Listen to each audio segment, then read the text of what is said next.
इस स्तोत्रों का पाठ करो, अभी पापों का नाश होने लगेगा, अभी आनंद आने लगेगा। गजेंद्र मोक्ष सुना है तुमने?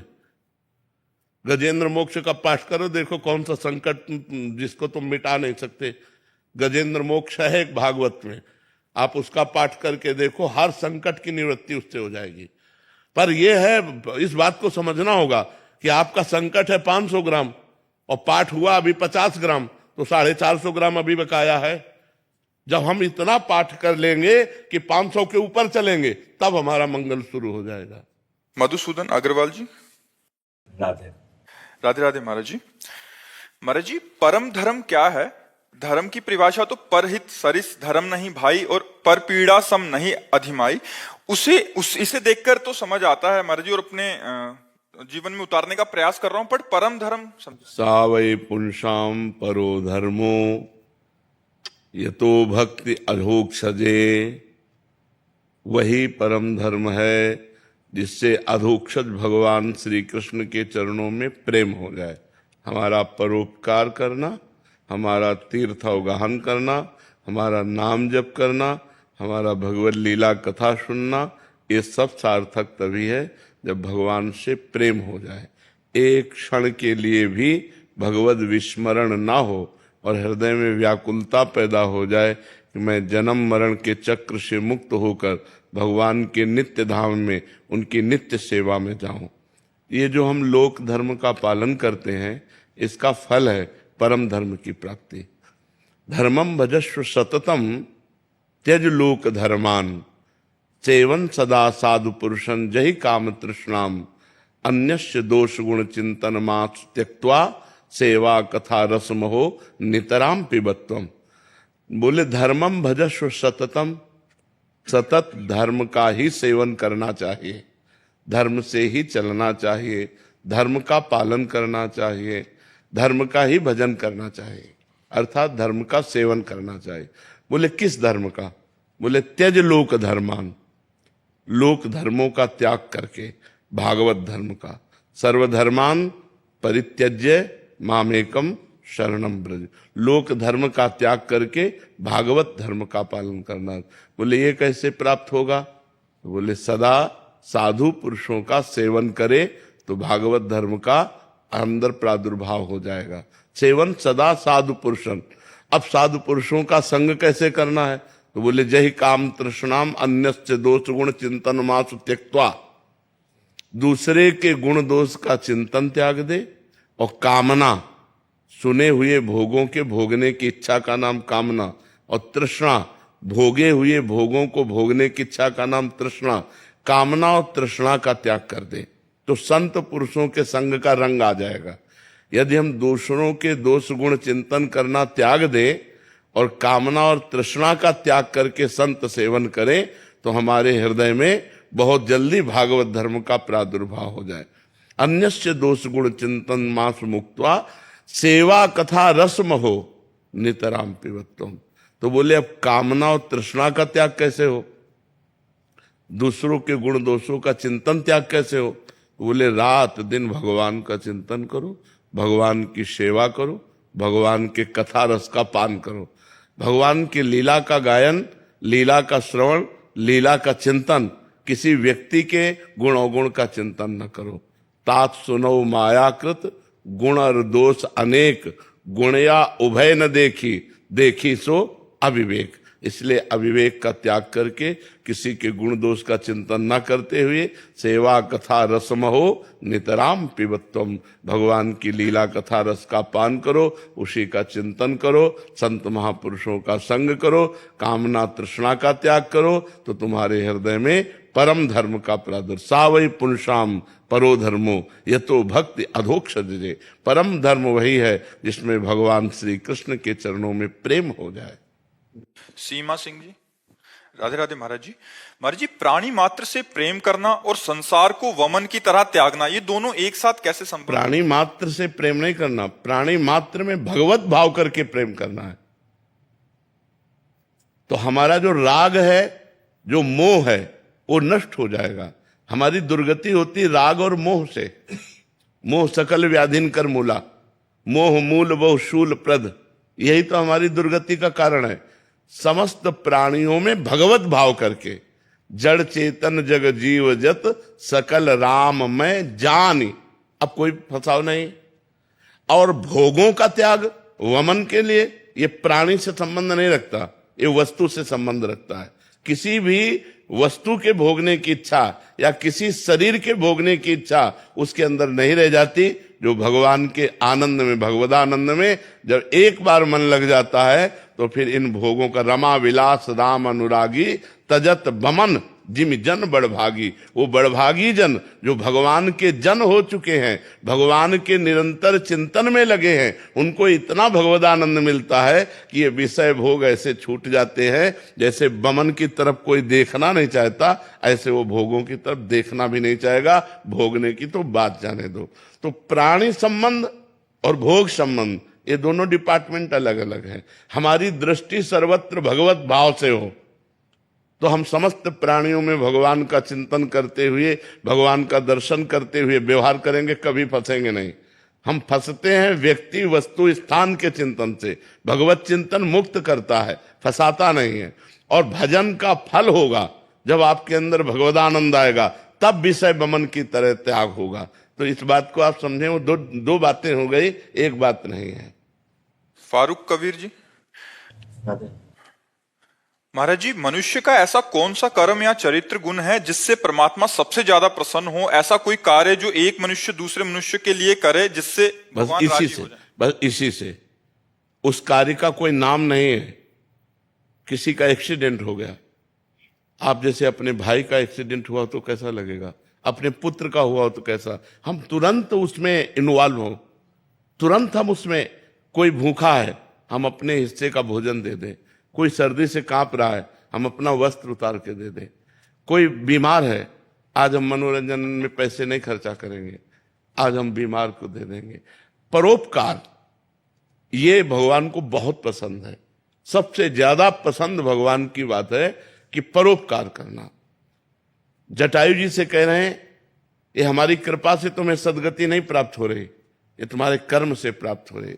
जो तुम सीता जी की रक्षा के लिए अपने प्राणों की बाजी लगा दी, यही कर्म तुम्हें परम पद में पहुंचा रहा है। तो परहित सरिस धर्म नहीं भाई। अगर हम दूसरों को भगवत भाव से युक्त होकर सेवा पहुंचावें तो वो सीधे भगवत प्रसन्नता प्रदान करती है। और जो दूसरों को कष्ट देता रहता है, तो चाहे जितना बड़ा तपस्वी हो, भगवान उससे वैर कर लेते हैं। जैसे हिरण्यकश्यप, जैसे रावण, ये बड़े तपस्वी थे, साधारण पुरुष नहीं थे। अपने तप के प्रभाव से वरदान प्राप्त किए हुए थे। भगवान ने काट के फेंक दिया, फाड़ के फेंक दिया। हिरण्यकश्यप को फाड़ के फेंक दिया और रावण को काट के फेंक दिया।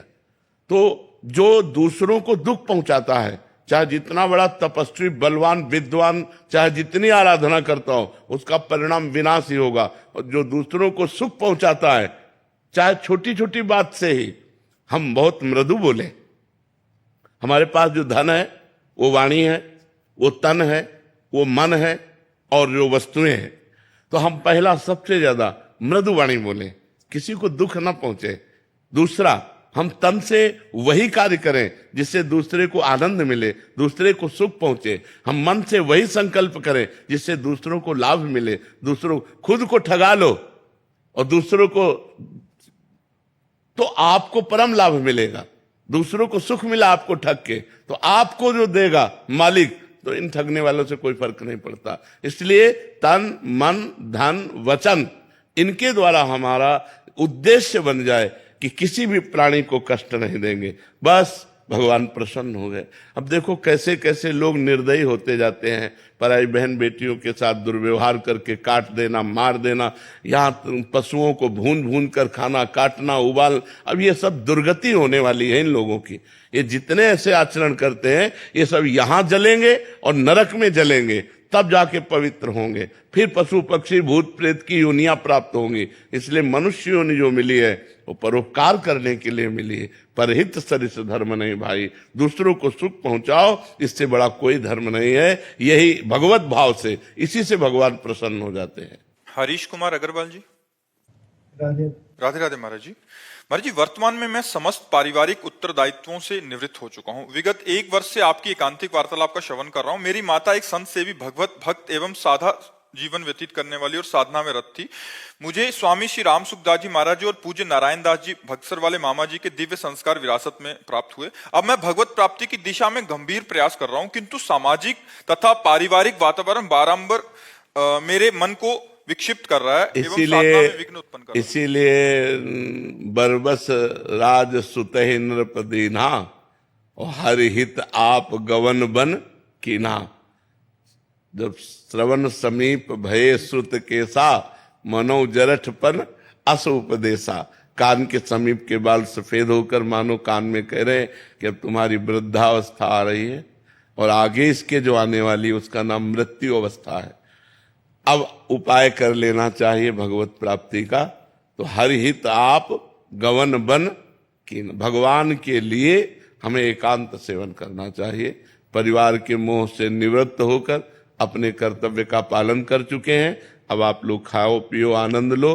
अब जैसे बने तैसे, अब हमको छेड़ो मत।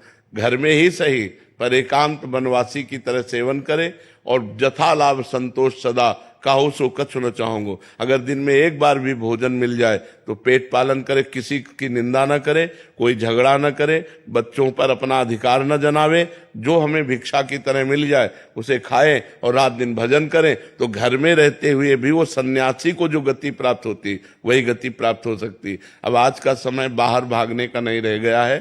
बाहर आश्रमों में जाओगे तो सब अर्थ प्रधानता रह गई है।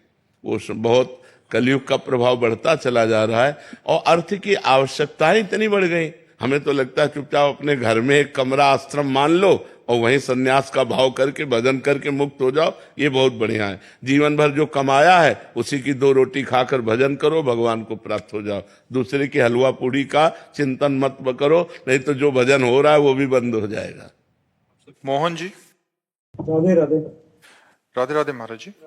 महाराज जी, आप कह रहे हैं कि आप एक रविंद्रनाथ ठाकुर जी का एक विचार पढ़ा था इन्होंने, तो मानवता की सबसे बड़ी विजय एक दूसरे के प्रति प्रेम सहानुभूति है, ना कि युद्ध और विभाजन में है। महाराज जी, आज के समय में हम ये अनुभव कर रहे हैं कि समाज में वैमनस्य, संघर्ष, मतभेद और भेदभाव की भावना दिनों प्रतिदिन बढ़ती जा रही है। मनुष्य मनुष्य के बीच दूरी बढ़ती जा रही है। प्रेम, करुणा, सहिष्णुता जैसा जीवन मूल्य पीछे छूटता जा रहा है। महाराज जी, ऐसे में आप आज क्या ये जागृत हो सकता है फिर से ये सब? जब तक बेविचार और व्यसन 2 पर अंकुश नहीं होगा तब तक प्रेम और करुणा ये कागज में लिखी रह जाएगी, हृदय पे नहीं आएगी। क्योंकि बेविचारी पुरुष, अपने प्राणों का पोषण करने वाला पुरुष, व्यसन करने वाला पुरुष, ये हिंसा, वैर, आसक्ति, कामना इन्हीं में भ्रमित होगा। और करुणा और प्रेम ये तो भागवतिक है। भगवान अद्वेष्टा सर्वभूतानां मैत्रः करुण एवच निर्ममो निरहंकारा सम दुखा सुखा क्षमी। ऐसा भगवान को बहुत प्यारा होता है, जो किसी में दोष दर्शन नहीं करता, किसी से द्वेष नहीं करता और सबसे मित्रता का व्यवहार रखता है और सबसे करुणा का व्यवहार करता है और ममता रहित है। मित्रता करते हुए ममता रहित है और करुणा करते हुए अहंकार रहित है और क्षमावान पुरुष, ये मुझे बहुत प्रिय है, भगवान श्री कृष्ण कहते हैं। तो ये जो स्थिति करुणा की है, अगर करुणा हो तो व्यभिचार बंद हो जाए। माताओं बहनों के साथ राक्षसी व्यवहार नौजवान लोग करते हैं, मार देते हैं। धन के लिए, व्यसन करने के लिए धन चाहिए और धन के लिए चोरी, हिंसा, छल कपट, मतलब कितना मानो गिरता चला जा रहा है। कि एक हमको क्लिप दिखाई, भगवान शंकर के अर्घे में चांदी लगी थी, वो हथौड़ी से काट करके और चंद रुपए की चांदी, कितनी, कोई 2-4 किलो चांदी थोड़ी होगी, चंद रुपए की चांदी भगवान शंकर की अर्घे से उतार करके ले गए। माता बहन जा रही होती, चैन पहने ऐसे पकड़ के घसीट लिया, वो चाहे मुंह के बल गिरे, चाहे हाथ टूट जाए, पैर टूट जाए। मतलब कितना निर्दयी होता जा रहा है, मानो अपनी वासना की पूर्ति के लिए कुछ नहीं सोच रहा है। चाहे पशुओं को जलाकर खाना हो, काट कर खाना हो, हिंसा करना हो, जहां हर जीव पर दया करनी है, वहां करुणा मैत्री जहां करनी है, वहां हिंसा बढ़ रही है, स्वार्थ बुद्धि बढ़ रही है। तो ये बहुत कलयुग का कुप्रभाव बढ़ रहा है। अब यह है कि शास्त्र श्रवण और संत संग इन्हीं से सद्गुणों का प्रादुर्भाव होता है। जैसे पहले लोग भगवान की छवियां हृदय में धारण करते थे, अब सब छाती में लगाए घूम रहे मोबाइल। मतलब मोबाइल छोड़ना आज के समय में, प्राण छोड़ सकते हैं लेकिन मोबाइल नहीं छोड़ सकते।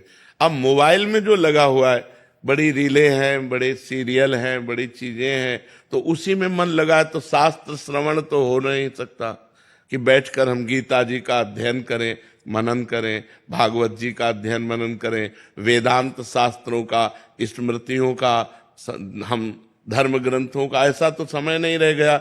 और नौजवान कब गीता पढ़ने लगे? अब वो व्यसन में उतर गए, क्योंकि सतमार्ग में दो ही हमें लगा सकते हैं, या संत या शास्त्र। शास्त्र स्वाध्याय का समय नहीं और संतों पर श्रद्धा नहीं। ये तो भगवान की विशेष कृपा कहो कि हवा सी चली है तो सब संतों पर श्रद्धा करने लगे नौजवान। नहीं तो ऐसी पीछे बातें आई थी कि जिनमें संत श्रद्धा थी वो भी नष्ट हो गई थी। तो दो ही हैं जो समाज को सुधार सकते हैं, धर्मशास्त्र, धर्म महापुरुषों के वचन, संतों के वचन।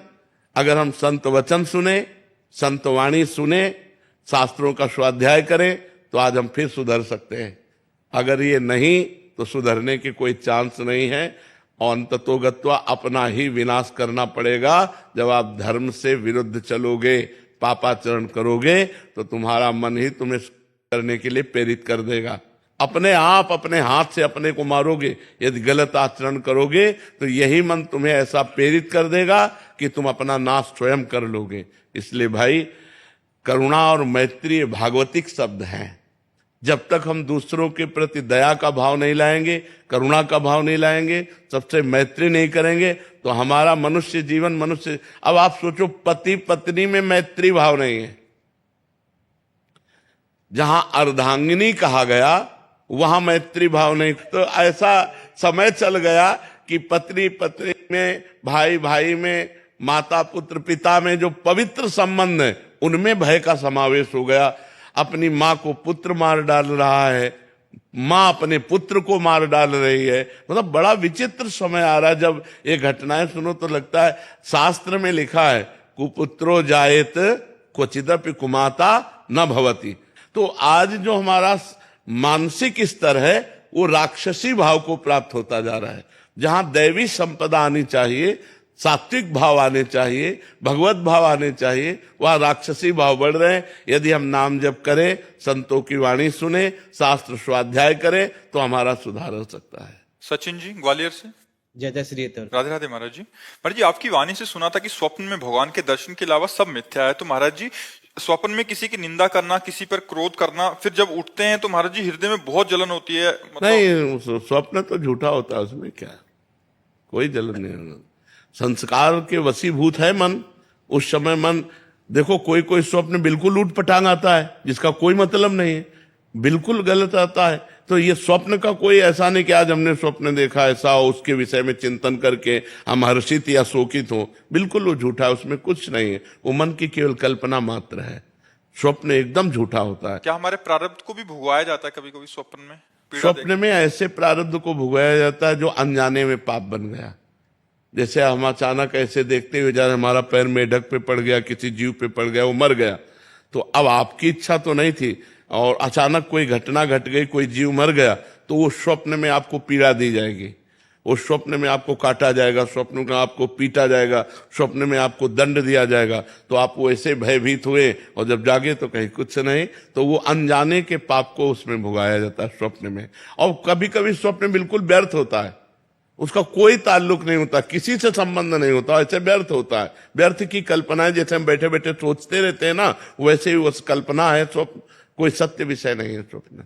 हाँ, स्वप्न में भगवान का आना और भक्तों का आना ये सत्य है।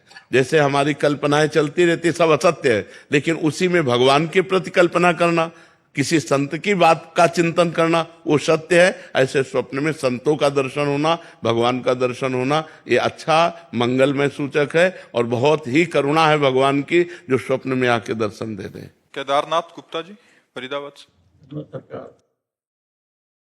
महाराज जी राधे श्याम, सीताराम। महाराज जी, जब से मेरे परम पूज्य गुरुदेव भगवान श्री बक्सर वाले मामा जी का नित्य लीला में प्रवेश हुआ, तब से मैं अपने आप को अनाथ महसूस करता हूँ। कुछ समझ नहीं आ रहा महाराज जी, मेरी समस्या का निवारण करें। वैसे प्रगट में गुरुजनों का अंतर ध्यान हो जाना दुर्भाग्य ही है हमारा कि हम उनको प्रगट में नहीं देख सकते, पर सौभाग्य है कि उनके द्वारा हमें नाम मंत्र मिला है।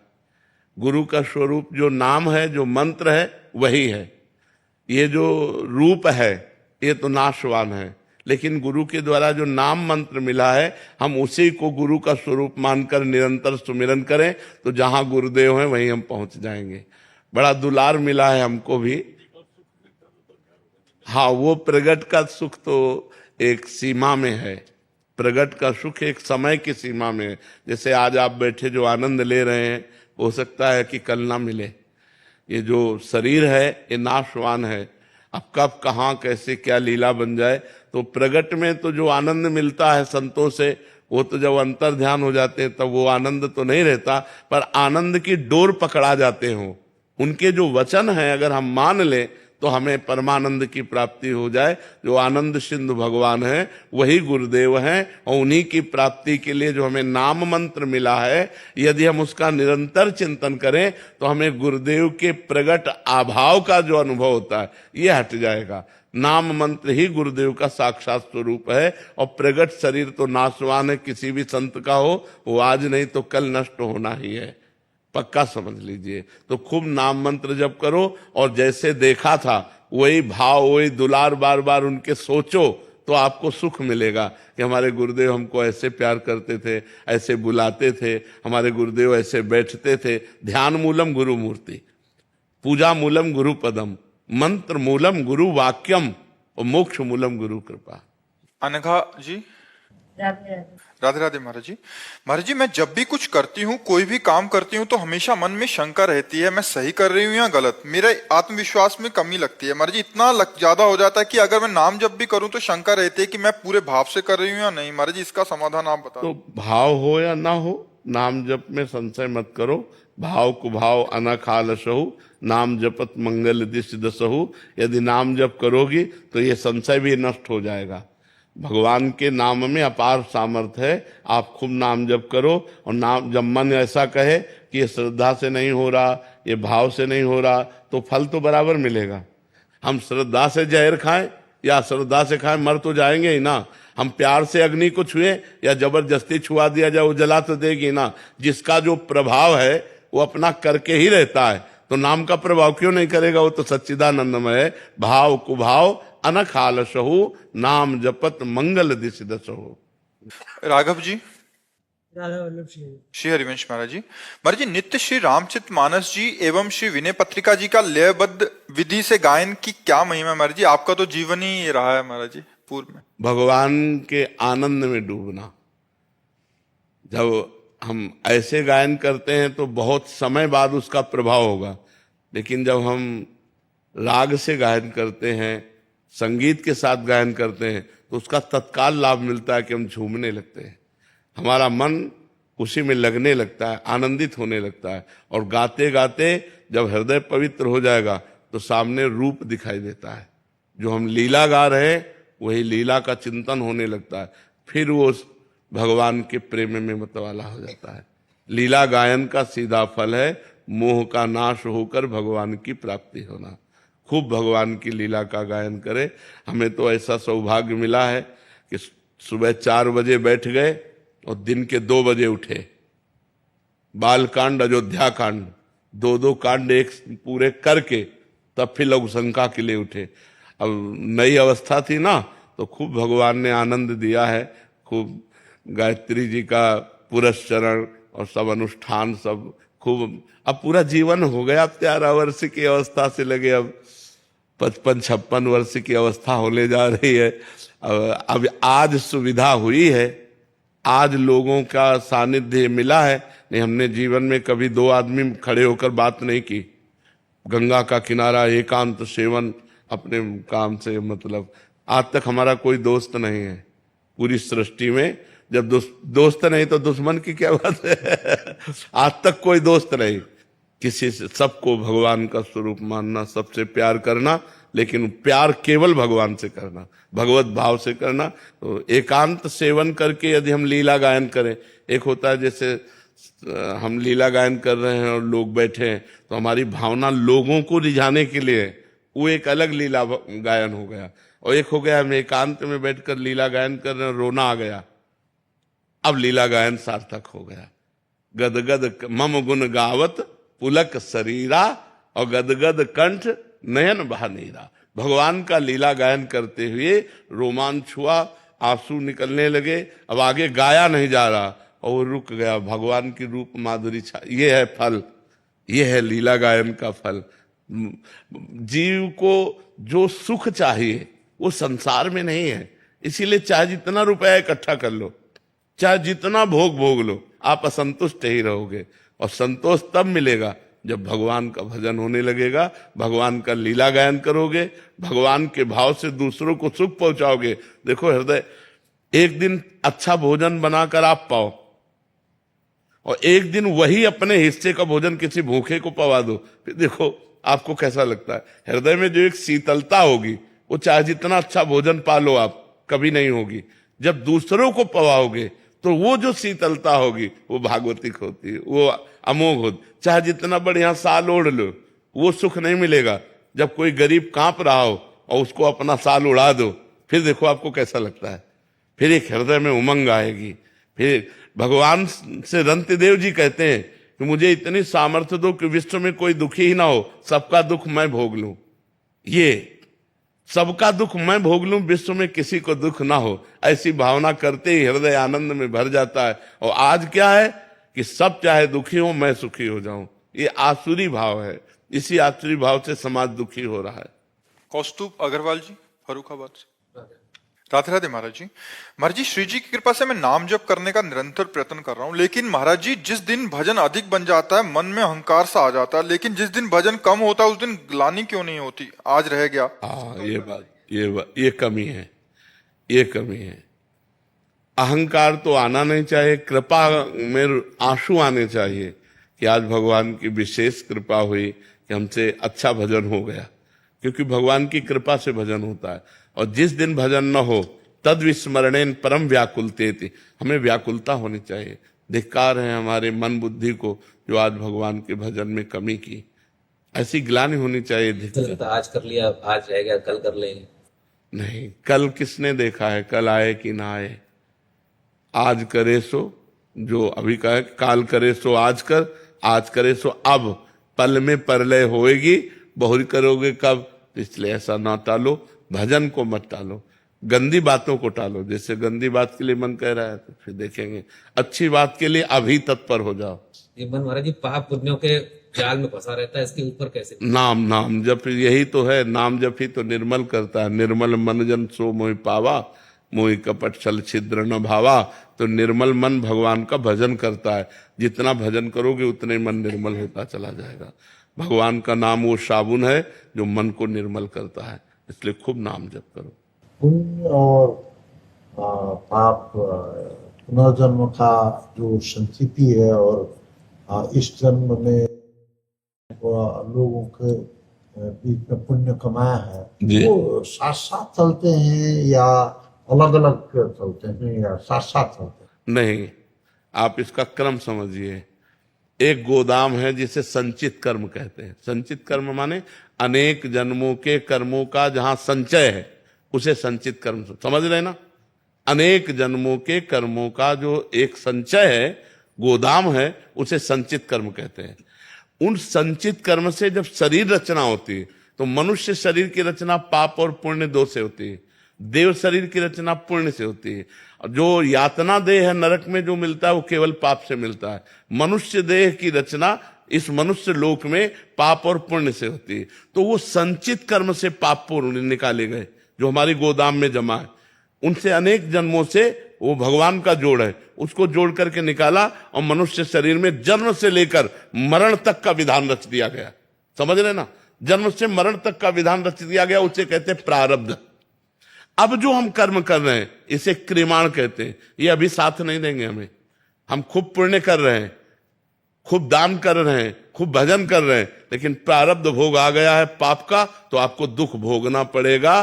दान पुण्य भजन करते हुए भी अच्छे से अच्छा कर्म कर रहे हैं, लेकिन आपको सुख शांति नहीं मिलेगी। आपको वो प्रारब्ध भोग अशांत करेगा, वो प्रारब्ध भोग दुख देगा। जो आज कर रहे हैं ये कल आपके काम आएगा। वर्तमान का जो दान पुण्य है, वर्तमान का जो सत्कर्म है, वर्तमान का जो परोपकार है, वो भविष्य में आनंद देगा। लेकिन आज हमको दुख सुख का वो क्रम भोगना पड़ेगा जो शरीर रचने के समय रखा गया है। समझ पा रहे हैं आप? हाँ, वो आज तभी देखा जाता है पाप कर्म करने वाला बड़ा उन्नति को प्राप्त हो रहा है, एक धर्मात्मा पुरुष कदम कदम पे दुख भोग रहा है, तो वो क्रम उसके पुण्य का लग गया।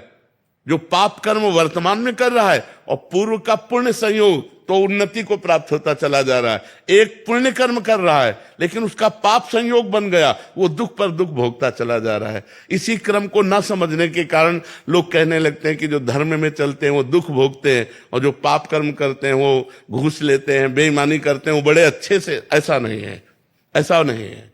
परिणाम जब अपने कर्म का आएगा तो वो पुण्य का आनंद होगा, सुख होगा, और पाप का दुख और विपत्ति और विनाश ही होगा। वो कभी सुख प्रदान नहीं कर सकता। आप समझ पाए? मोहित जी, राधे राधे। महाराज जी, महाराज जी, आपके द्वारा नाम जप की जो दवाई मिली उसका पहले तो कुछ बहुत रिएक्शन हुआ, पर बाद में जाकर मन और हृदय की अभी सफाई शुरू हो गई है। महाराज जी, महाराज जी, आप कह रहे हैं कि जो हिचौरासी जी पाठ या और भी जो पाठ हैं आपकी आवाज में सुनने को मिलता है महाराज जी, तो मतलब साथ साथ ध्यानपूर्वक पढ़ने और सुनने का जो फल है, क्या याद करना जरूरी है महाराज जी? याद करने से यह है कि हम जैसे ट्रेन में चल रहे हैं तो हम गुनगुना सकते हैं पद, हम गा सकते हैं। हम फावड़ा चला रहे हैं, पद गा सकते हैं, अंदर ही अंदर चिंतन कर सकते हैं। हम रास्ते में चल रहे हैं, पद गुनगुनाते जा रहे हैं। तो याद करना बहुत जरूरी है। याद कर लो। हम कह रहे हैं पूरी ना याद हो पावे तो 10 ही पद याद कर लो, तो वही 10 पद अगर हम दोहराते रहे तो नाम बाणी जहां श्याम श्यामा तहां, नाम बाणी सुनत श्याम श्यामा सुबस, नाम बाणी निकट श्याम श्यामा प्रगट, भगवत साक्षात्कार कराने में समर्थ चतुरासी जी। इसलिए कुछ पद तो याद ही कर लो। पढ़े हो तो फिर उसमें दुविधा क्या है? सुबह सुबह रोज पाठ करो, याद हो जाएगा। सुबह सुबह रोज पाठ करने से ब्रह्म मुहूर्त काल में जो चीज याद करनी हो, अगर ब्रह्म मुहूर्त में उसको पाठ करने के नियम में हम ले लें तो कुछ दिनों में वो कंठस्थ हो जाएगी। राधे राधे महाराज जी। महाराज जी प्रणाम। महाराज जी, जीवन में प्रभु की बहुत कृपा है, भजन में भी बहुत मन लगता है, परंतु एक अपराध हुआ है। गलती है, पाप नहीं है। क्या इसका कोई उपाय या प्रायश्चित संभव है? क्या है? संपर्क परिस्त्री गमन गमन जी। सिर्फ मैसेज मन की तरंग है, नाम जप से सब धुल जाएगा। इससे कोई अपराध नहीं कहते।